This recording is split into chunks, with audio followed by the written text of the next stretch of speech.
Stability ball hamstring curls are often an underestimated posterior chain exercise. Really great way for us to do a little bit more isolation work. Hit the hamstrings. Definitely still going to have some glute activation to help hold our hips into place. And even for some individuals, based on how much restriction and tightness they might have in their calves, you'll feel those calves working here as well. But anyways, let's talk just about the setup here. First off, height of the ball is definitely going to make a big difference. If you have a much higher ball, it's going to put you at a higher angle, especially if you have a smaller person.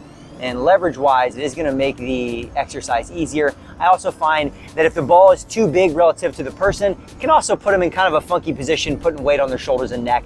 So, I mean, there's not exactly one standard, but definitely, feel free to play with the height of those balls. And if you do want to make the exercise a little bit more challenging, which I find tends to be a good thing, once people have mastered the two-legged hamstring curl, they get into single-leg hamstring curls. Going with a smaller ball allows you to really dig into that ball a little further, and you've got more weight on the actual ball. So of course it's going to make it harder. So anyway, setup.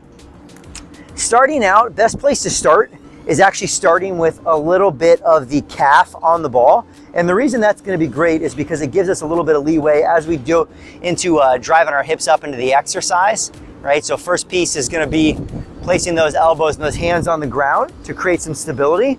And it's not so much to use them to push up, but the lats are a great core muscle, and we want to utilize those here to create some stiffness throughout our torso.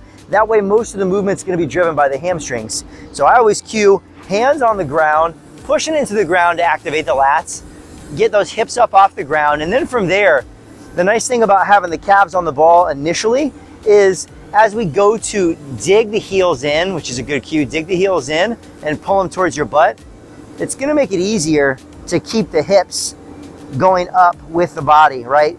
You'll see, and it's not necessarily a bad thing if you wanted to just isolate, you didn't want to worry about the glutes having to work at the hips, but you just wanted to work the hamstrings at the knee. It's not that this exercise is wrong, it's just going to be different. I personally like to coach and cue keeping the hips with the body. So as we pull those heels in, actually driving those hips up, that's going to require the glutes to stabilize at the hips. The hamstrings are going to have to work at the insertion and the origin. All right, they're driving on one side and stabilizing at the other, and nice and slow control back out.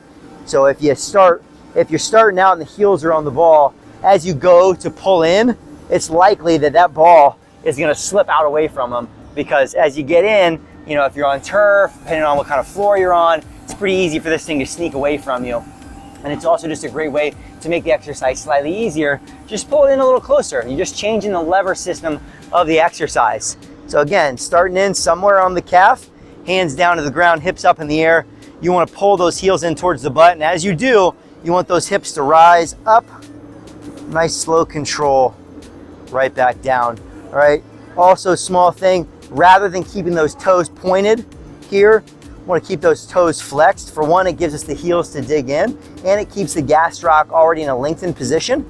This is an exercise where it's not uncommon for someone to feel their calves fired up a little bit. If you have a client who's cramping up in the calves as well, it just might be that those calves are overactive or they're a little tight and they're kind of taking over the exercise. So you may play with your levers a little bit and get a better result by really getting them on top of the ball versus further out. Okay, that's going to make the exercise a little bit harder, but pretty basic on our coaching cues. Again, quick little review. Great exercise for the hamstrings, the posterior chain, the glutes. Love it. Definitely some body awareness and some stability. So taking your time. I would also be wary of crushing anyone with too much volume as they start this exercise, because chances are they might not be used to loading their hamstrings this way. And even 2 sets of 12 is going to be enough for a lot of people that first time before we build that up. So driving those hands into the ground, keep the body in line. As we're pulling those heels into the body, pulling in nice and tight, slow control back down.